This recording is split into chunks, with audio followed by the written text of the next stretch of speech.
The smell right now in the studio. We're leaning into it. I smell sugar, butter, and all the good things in life. Life is short, so we should all eat more baked goods. Okay? Yeah. You heard it here first. Scones in particular, especially when they come from the loving hands of Chef Danielle Sepsy. That's right. She's the brains behind the Hungry Gnome, the wholesale bakery and catering company in New York City. Danielle's love of baking came from her grandma Rosemary, when Danielle was 13 years old, and from that moment, baking was part of Danielle's DNA. She expanded beyond scones and captured the attention and heart of one Dan Levy, know him, the creator of the Big Brunch on Max. Home, they call me the scone queen. And then the peanut butter and jelly and marshmallow fluff cinnamon bun, just to bring you back to those nostalgic flavors that I'm really passionate about.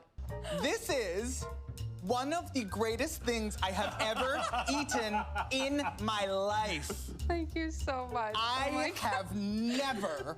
Have in front of you my babies, my children. Let me tell you something. When I was there for this, I was screaming up and down. I felt like I was there. I was in my living room, but I was gonna say, what do you mean you were there? Were you also a judge? I was there. I was in the wings cheering on our girl. Oh my gosh. Please welcome the queen of scones, Chef Danielle Sepsy. Hello. Hi, ladies. Finally, I get to spend some time with you guys. It is about time you saved the best for last. Thank you. Congratulations on all the things. Thank you so much. Thank you. It's been quite the journey the past year. She's no stranger to Channel 11. No, she's a friend of the network. She's a friend of the network. I am. But, you know, we've seen your confections, and they are delicious. Thank you. Chef's kiss, quite but literally. we also wanted to know, like, it wasn't always beautiful scones. You had to start somewhere. I did, very much so. So why or how did you choose the food industry over any other industry in the world? Yeah.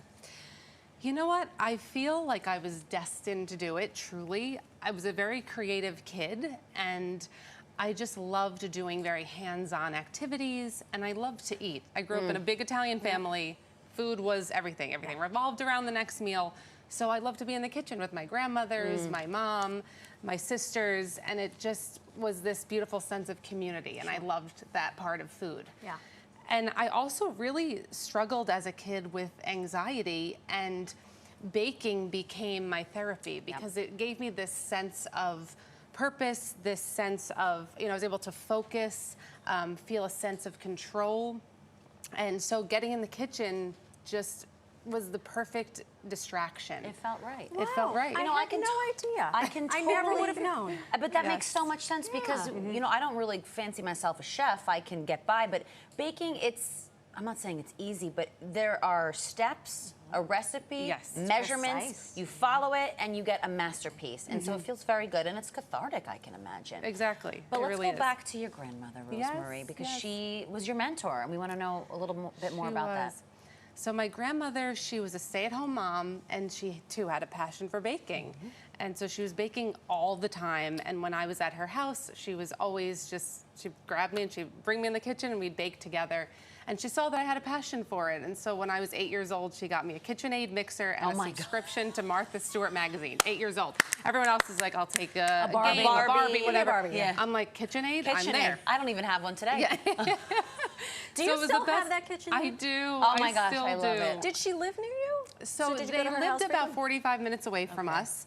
But now, fun story, I actually took over her home. So I live in the house where I learned how to bake, which is really special. It's full circle right there. Yeah, it comes full circle. And unfortunately, she passed away 7 years ago from Alzheimer's, which is a very terrible disease. But, I'm so grateful that my father said throughout my life, when she started to get sick, he said, learn from her.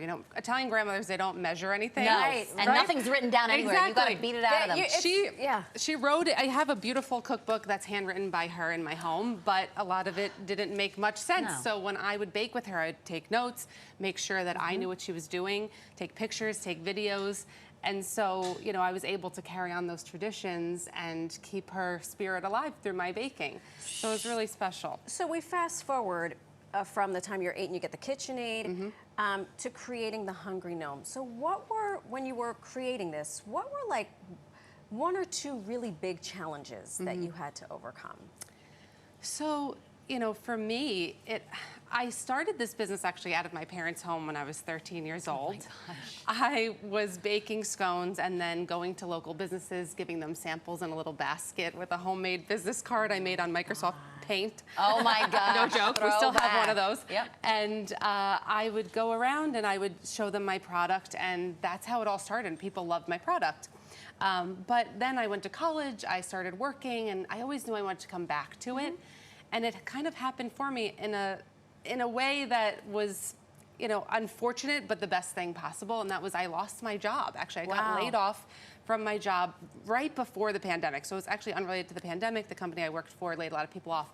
And it was unexpected. And so that day I said, okay, this feels not so good. It was really sad and a little bit depressing, but that day I said, okay, maybe this is the push I need. And so I started emailing coffee companies in New York City, and within 3 days I was in the office of Joe Coffee, which is one of the greatest chains in New York. There you go. Yeah. So it sounds like the challenge was the unknown. Exactly. There's always going to be something being thrown at you that you don't expect. Right. And with all due respect, you're not a little 13-year-old girl who's going to slam shut a 13-year-old goal. No, but when you're a grown-up and you're an adult, now you really have to hustle. And you've built this empire, and obviously it's come with bumps in the road and challenges, but it's a passion of, it's a labor of love and passion. So our last question for you, I guess twofold, is advice that you would have for entrepreneurs, future entrepreneurs, aspiring entrepreneurs at home watching this, and then how you would define success. My advice is, if you want to be an entrepreneur, make sure what you're doing is what you truly love, and that you're not thinking about the money first. And that's how I knew that I loved what I did, because I never thought about the money. In fact, people would be chasing me down the street. I'd be giving them an order, and they'd be like, I didn't pay you. And I'm like, oh, wow, okay. Don't take advantage of that. But no, because I just loved watching people eat my food and enjoy it. That's how you know it's a calling. Exactly. And I think then people taste the love in the food. If you love what you're doing, then my team is happy, you know, and then they produce great food. And then the customers are happy. So, you know, I think it's do what you love first, and the money will follow. Amen. And then success, how are you defining it? Success is doing what you love every single day, and also having a team behind you who believes in what you do and love what you do also, and can make a living and support their families doing it too. I mean, that's one of the most amazing parts of my job, is seeing my team grow and seeing the impact that I've made on all these lives. I'm getting emotional. But I just love my team so much, and they've become my family, so I'm really grateful. Oh my gosh, and we're grateful for you. We are so grateful for you and your babies. Yes, please, my babies. Restraining myself. I know. From, you have scones, you have a muffin. Yes, a blueberry crumb muffin, rosemary honey biscuit. This is the one that puts you on the map. Yes, you know, I started with the scones. Everyone went crazy for this, but then on The Big Brunch on HBO, Dan Levy said, this is the best thing I've ever put in my mouth. I don't know. I was there in my living room. I got to decide what I'm digging into first, but Danielle, thank you so much. Thank you, ladies. Thank you for having me. May your